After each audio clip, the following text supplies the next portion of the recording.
Donc dans cette vidéo, on va voir le cours du coup sur le nouveau chapitre qui s'appelle statistiques descriptives.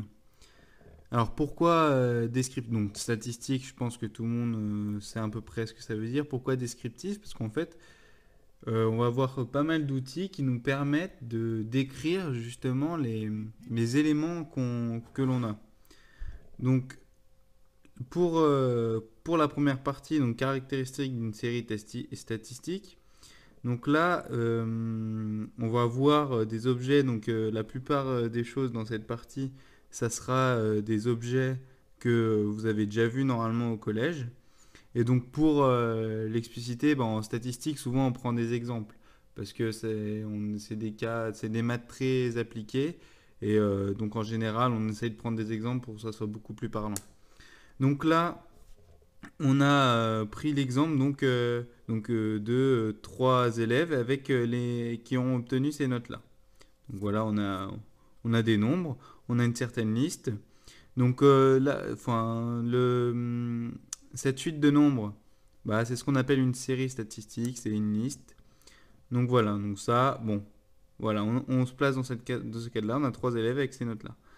Alors, première chose qu'on peut faire avec cette série statistique, enfin ces séries statistiques, c'est calculer leur moyenne.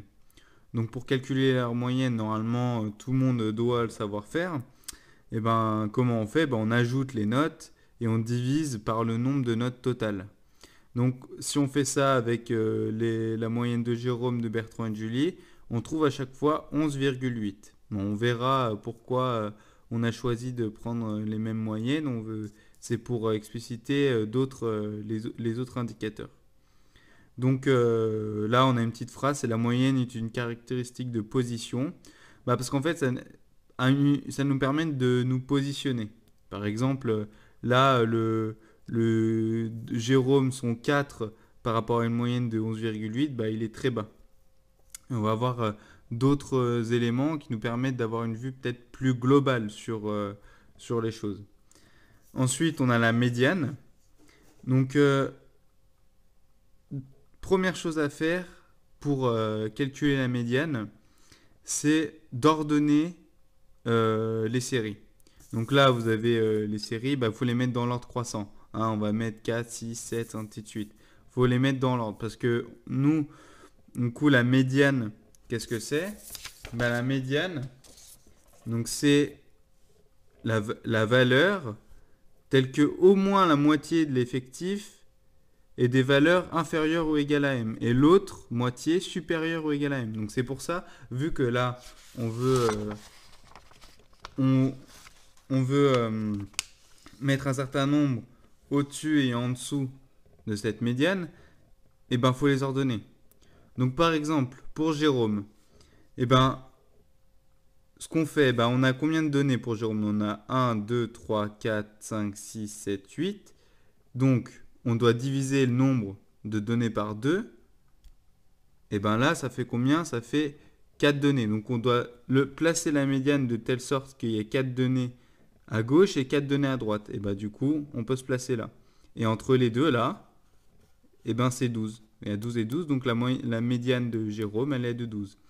Ensuite, pour Bertrand, et ben on fait pareil. Il y a combien de données? Il y en a 10. Donc, on doit en mettre 10 divisé par 2, 5 de chaque côté. On en met 5 à gauche, 5 à droite. Donc la médiane, elle se situe entre les deux. Elle est ici. Et donc là, eh ben, on prend la moitié entre 12 et 13. Donc on fait 12 plus 13 divisé par 2. C'est ce qui nous donne 12,5. Et enfin, Julie, cette fois, elle a 9. Elle a 9 données. Et du coup, on peut mettre 4 données à gauche, 4 données à droite, et là, ici, on aura là. Donc là, vous voyez, quand c'est un nombre pair, la médiane, elle va se situer entre deux valeurs, comme pour Jérôme et pour Bertrand. Par contre, quand le nombre est impair, eh ben, la médiane, ça sera une valeur de notre série. Par exemple, là, pour Julie, c'est 12. Donc on a la définition là. Encore une fois, la médiane, c'est une caractéristique de position. Pourquoi? Parce que ça nous permet de savoir. Donc la médiane, on sait que il y aura 50% au moins 50% des valeurs qui seront en dessous et au moins 50% des valeurs qui seront au-dessus. Ensuite, l'étendue. Donc l'étendue, c'est pour savoir à peu près comment se répand la série. Donc l'étendue, par définition, c'est la différence entre la plus grande valeur et la plus petite valeur. Donc, imaginons qu'on calcule les étendues de Jérôme, de Bertrand et de Julie. Donc Jérôme, sa plus haute note, c'était 18, sa plus petite, c'était 4. Donc son étendue est de 14. Julie, sa plus haute note, c'était 15, sa plus petite, c'était 9, donc ça fait 6. Pour Bertrand, là, donc Bertrand, si on se place ici, vous voyez, là, pourquoi c'est 15 moins 10? On peut se dire c'est bizarre, parce que sa plus petite note à Jérôme, c'était 3. Et ben, si on regarde la série, vous voyez, il y a 3, 10, 12, 12, 12, 12, 13, 13, 14, 14, 15. En fait, le 3, il est un peu à part, là. Hein. Il y a vraiment les notes, là, qui sont très resserrées, et le 3, il est à part. Donc, suivant les cas, on peut décider d'exclure une valeur ou plusieurs valeurs extrêmes. Là, le 3, c'est une valeur extrême. Du coup, on dit qu'elle est négligeable dans la série de Bertrand, et du coup, on l'enlève de la série. On dit qu'on a élagué la série. Ok, c'est pas faux si vous avez fait 15 moins 3, hein, c'est même la vraie étendue. Mais des fois, pour certaines choses, on peut choisir d'enlever les valeurs extrêmes. Et cette fois, l'étendue, c'est une caractéristique de dispersion. C'est pour voir comment la série s'est dispersée. Donc, le point 5, donc c'est un point normalement qui est nouveau. Peut-être que vous l'avez vu au collège, je ne sais pas. Donc c'est les quartiles et quelque chose qui est associé, c'est l'écart interquartile. Donc le premier quartile, donc en fait ça ressemble beaucoup à la médiane en soi. Hein. Le premier quartile, c'est la plus petite valeur telle que la série, telle qu'au moins 25% des autres valeurs de la série sont inférieures ou égales à cette valeur.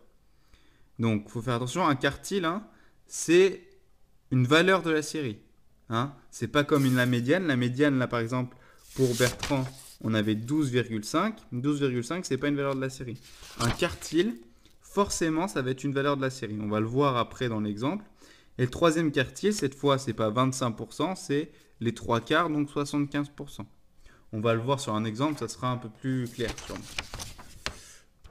Et enfin, oui, là, pardon, l'écart interquartile, c'est l'écart entre les deux quartiles. Donc c'est Q3 moins Q1. Hein, parce que Q3, on a l'habitude, hein, essayez de prendre cette habitude parce que dans les exercices, ça sera noté comme ça. Q3, c'est la valeur du troisième quartile. Et Q1, c'est la valeur du deuxième quartile. Donc ça, c'est une remarque importante. Hein. L'écart interquartile, ça sert à mesurer la dispersion autour de la médiane. Et oui, parce que c'est tout ce qui est compris entre 25% et 75%. Ça sert à voir ça. Et donc plus il sera grand, plus ça veut dire que c'est dispersé autour de la médiane. Et donc vu que ça ne prend pas les valeurs qui sont inférieures à 20, les plus petites valeurs et les plus grandes valeurs, c'est pas influencé par les valeurs extrêmes. Donc par exemple, c'était pour Bertrand, pour Bertrand, le 3, il n'aura pas d'influence. Donc là, vous avez des petites vidéos pour vous aider à calculer les quartiles. Donc on va calculer les quartiles pour chaque série de notes, pour Jérôme, Bertrand et Julie. Donc pareil que pour la médiane, là, il faut toujours ordonner les séries. Donc on ordonne celle de Jérôme, on l'avait déjà fait. Donc on a ces notes-là. Donc il faut qu'au moins 25, bon pour le premier quartile, il faut qu'au moins 25% des valeurs de la série soient inférieures ou égales au premier quartile. Donc on calcule d'abord un quart de 8, un quart de 8 c'est égal à 2. Donc le premier quartile, du coup, ça sera la deuxième donnée de la série. Oui, pourquoi 8 hein, parce qu'il y a 8 éléments. Donc le deuxième donnée, c'est 6. Du coup, le premier quartile, il est égal à 6. On fait pareil, mais cette fois pour 3 quarts de 8, parce que 3 quarts, 75%. Hein. Ça nous donne 6. Donc le troisième quartile, c'est la sixième donnée de la série. Donc on regarde, c'est 17. Donc on a Q1 pour Jérôme égal à 6 et Q3 égal à 17. Et bien l'écart interquartile, On fait la différence entre les deux, donc 17 moins 6, ça fait 11. On interprétera, on interprétera ces résultats à la fin. Hein. Pour l'écart interquartile, on va voir les petites subtilités. Ensuite, on fait pareil pour Bertrand. Là, il faut faire attention. Donc, Bertrand, il avait 10 données. Donc, on calcule 1 quart fois 10, on trouve 2,5. Donc là, est-ce qu'on prend la deuxième ou la troisième donnée? Eh bien, en fait, on va prendre la troisième. Pourquoi? Parce que si on prend la deuxième, il y aura moins de 25%. Et nous, on veut au moins 25%. Bah, du coup, si on prend la troisième donnée, bah, il y aura plus de 25%. Donc ça nous satisfait. Et donc, on prend la troisième donnée, et là, c'est 12. On fait pareil pour 3 quarts de 10%. Donc ça nous donne 7,5. Et pour la même raison, vu qu'on veut au moins 75%, eh ben, on doit prendre la huitième donnée. Et donc, on obtient 14. Donc, on a Q1 égale 12, Q2 égale 14. Et du coup, l'écart interquartile, et ben cette fois on trouve 2. C'est 14 moins 12, donc 2. Ensuite, pour Julie, et ben Julie elle avait 9 valeurs. Donc 1 quart de 9, ça fait 2,25. Toujours pour la même raison, vu qu'on veut au moins 25%, on est obligé d'arrondir au-dessus. Hein, c'est pas 2, là ce ne sera pas la deuxième donnée, ben, ce sera la troisième donnée. On arrondit toujours au-dessus. Donc le premier quartile c'est la troisième donnée, donc ça fera 10. Et enfin, donc 3 quarts de 9, ça fait 6,75. Et donc, ça sera la septième donnée. Et donc, ça sera 13. Et cette fois, du coup, l'écart interquartile, eh ben, il sera de, du coup, 13 moins 10. Et du coup, ça fait 3. Maintenant, on va essayer d'interpréter tout ça. Donc, parce qu'on a vu à la toute première question que eh ben, les moyennes, que ce soit pour Jérôme, pour Bertrand, pour Julie, elles étaient les mêmes. Mais on voit qu'en fait, ok, c'est les mêmes. Mais si on regarde les séries, donc je vais remettre là, on voit les notes de Jérôme, les notes de Bertrand et les notes de Julie. Eh ben, c'est pas exactement les mêmes notes, c'est pas exactement la même situation. Par exemple, si on prenait les notes de Bertrand, il avait 1, 3 et après que des notes au-dessus de la moyenne. C'était pas la même situation, par exemple, que Jérôme qui a 3 notes en dessous de la moyenne, 2 notes en moyenne à peu près et 3 très bonnes notes.